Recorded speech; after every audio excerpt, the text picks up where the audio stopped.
I think he's probably somewhere between the two, but last night, once again, he divided opinion. I do mean what I say. If I were to see a girl on a private plane on Instagram, for example, I would assume that a man put her on that private plane. I would not assume she bought it herself. What if it was... Perhaps that makes me misogynistic. What about the Afghan women? It's nothing to do with me on any level. You don't have a view? I have a view. My view is that people naturally gravitate towards law and order, and if you didn't have the Taliban, you'd have different warlords operating in lawlessness, and there would be no way to prevent your store or your market stall getting completely robbed by someone with an AK-47, and people are going to gravitate towards a form of law and order. America left. They left a power vacuum, and the power vacuum is now full. What about their treatment of women? I mean, only tonight they have banned any women from going to university. Fantastic. Let's get the feminists to go and teach them a lesson. The feminists are so tough, and they stand up and say they can do anything a man can do. Let's arm them up and send them to Afghanistan. I'm sure they'll fix it. Why can't you just say, on that, you know what, it's completely wrong? Because it's not my point. I don't understand. But it makes me think, it'll make your critics think that you don't think it's wrong. They could ban all men. They could ban all short people. But they're not. They're only banning women. Correct. They could ban all short people. They could ban all people with long hair. And none of it's anything to do with me. So they can do whatever they want. I'm not going to go to war with the Taliban. Do you think you're a misogynist? Absolutely not. I'm not a misogynist on any level. This is one of those buzzwords they just throw at people randomly. Homophobic, racist, misogynist. They just throw it out at people. Well, joining me now is Talk TV contributor Esther Krakow and a trembling broadcaster and journalist, Jenny Kleeman, visibly recoiling in horror. Let's start with you, Jenny. He's not your idea of a role model. Well, no, he's not. I see him as a symptom of a problem rather than a solution to it. I can understand why... What's the problem that he's the symptom for? The problem is that I think a lot of young men feel that nobody is speaking up for them. In a culture where we are encouraged to have identity politics, the only identity that isn't a good identity is a young man or a young white male. He talks in a very straight way and he gives straight answers to some questions, which I think he gives very wrong answers to.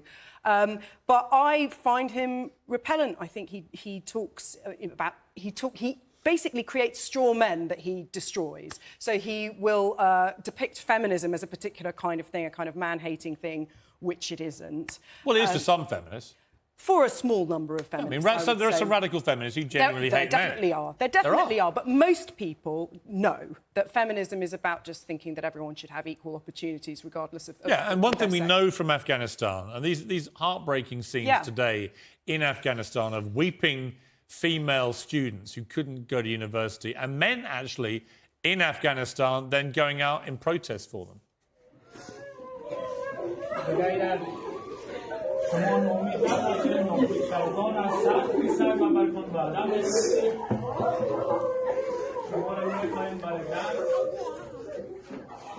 mean, really heart-rending scenes, Esther, here of these young women in Afghanistan weeping because they've been told they cannot now continue their education.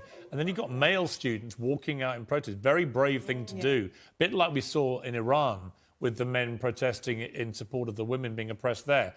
This is where he slightly lost me last night, Andrew Tate. There are a lot of things he says which I understand why young men, you feel a bit lost, why they gravitate to his confidence. He's very good at building business. He's proven it. He's made himself extremely rich doing it. A lot of what he says about masculinity and stuff, I completely would sign up to, actually. Yeah. And his confidence can help people. But when he was not prepared to condemn these the 10th century Taliban barbarians for that, because that to me is an open and shut case. If you don't condemn it, then I'm afraid you've got a problem. And it's not about sending feminists in to go to war. As I pointed out to him. Which I actually do think is a valid point. Well, it's fine, but a lot of women do actually fight in the armed forces. Yeah, so I think the idea that none of them do is also nonsense. I think he was using that to kind of attack the more extreme forms of feminism that says, you know, women can do anything a man can do. And he was using that as an example. Yeah. But I do think, you know, you lose people when you refuse to outright condemn sort of 10th century barbarians like this. But I don't think...